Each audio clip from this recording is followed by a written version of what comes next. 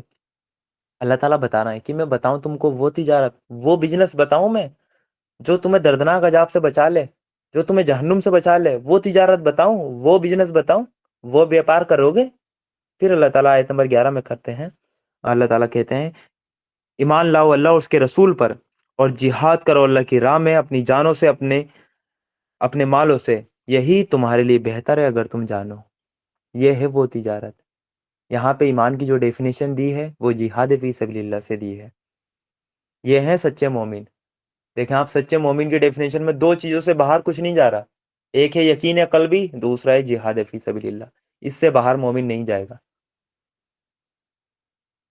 اور جہاد فی سبیل اللہ ہوگا اپنی جانوں سے اور اپنے مالوں سے۔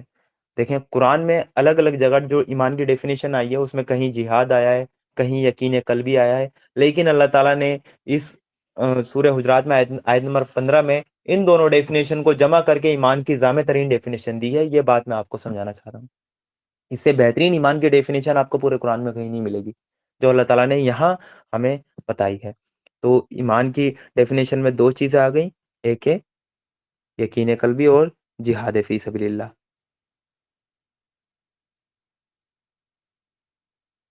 یقین قلبی تو ہمیں پتہ لگ گیا کہ دل میں یقین ہو جائے اللہ اور اس کے رسول کا، اس میں کوئی شک ہمیں نہ ہو اسلام پر، اللہ کے رسول صلی اللہ علیہ وسلم کی تعلیمات پہ ذرا بھی شک نہ ہو، بالکل یقین والا ہو۔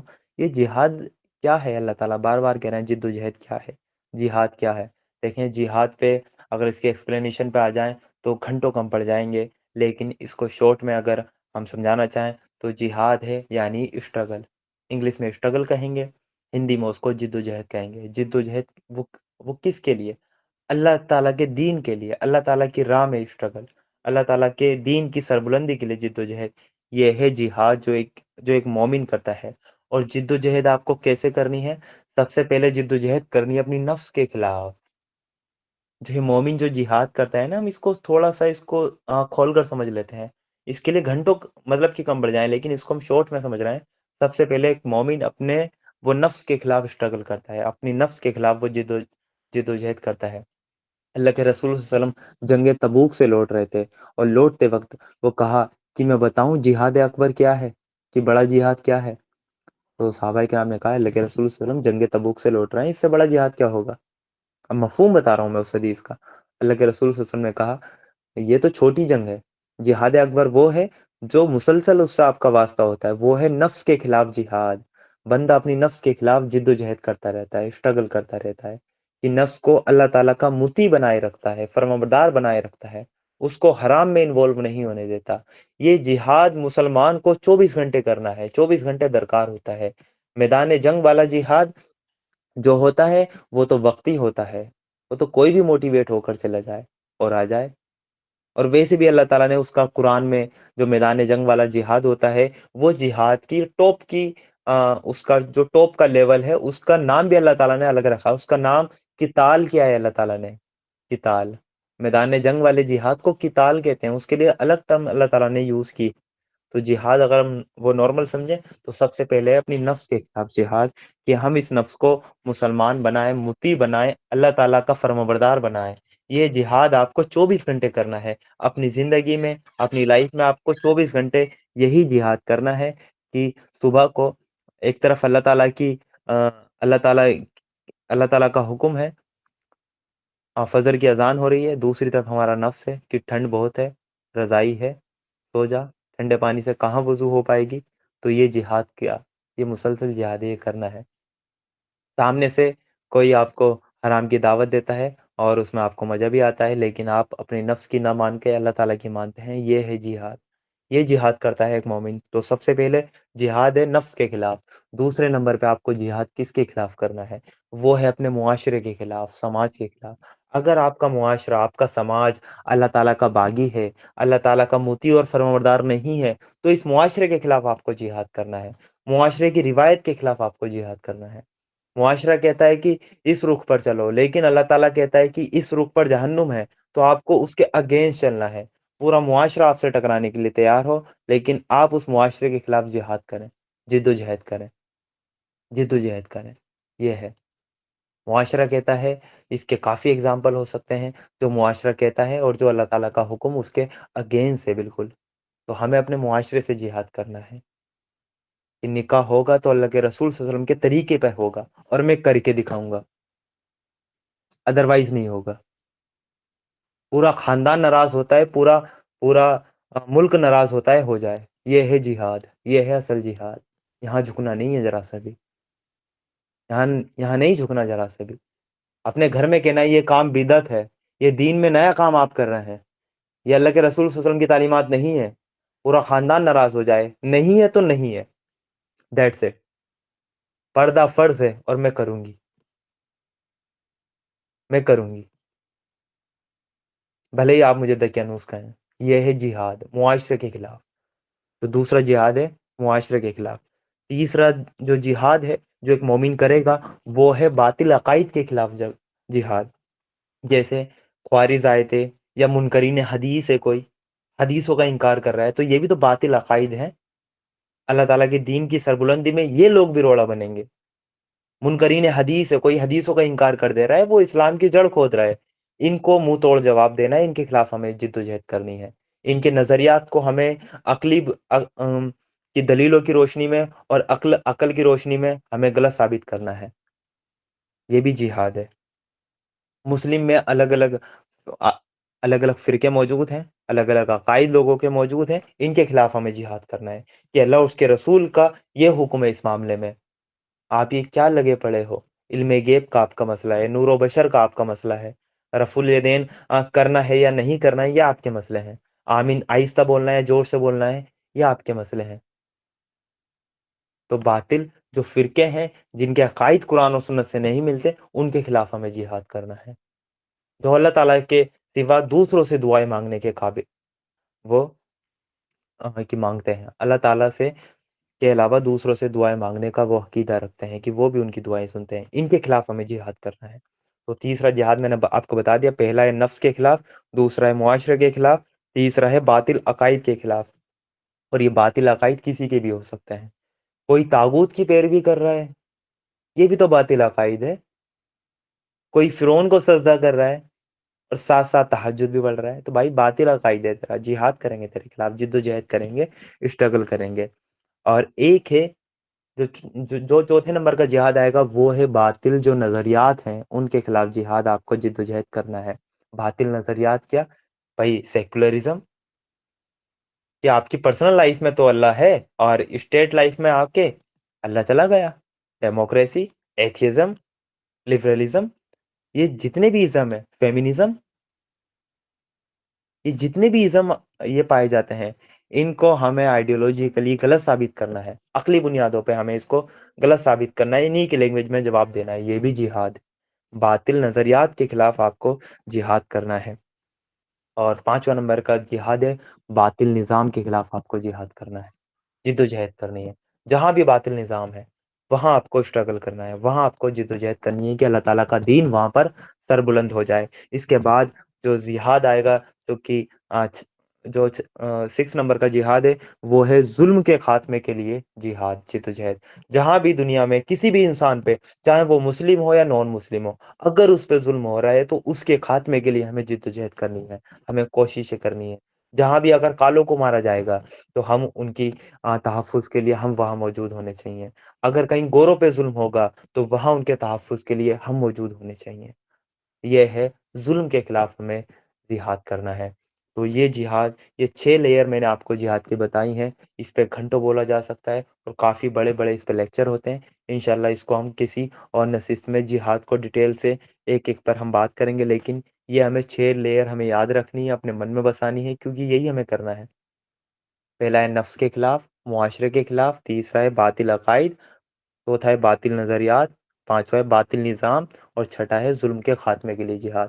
یہ 6 جہاد ایک مومن کو مسلسل اپنی زندگی میں کرتے رہنا ہے، اور یہ جہاد وہ کرے گا اپنی جان سے اور اپنے مال سے، 2 چیزیں اس میں کھپیں گی۔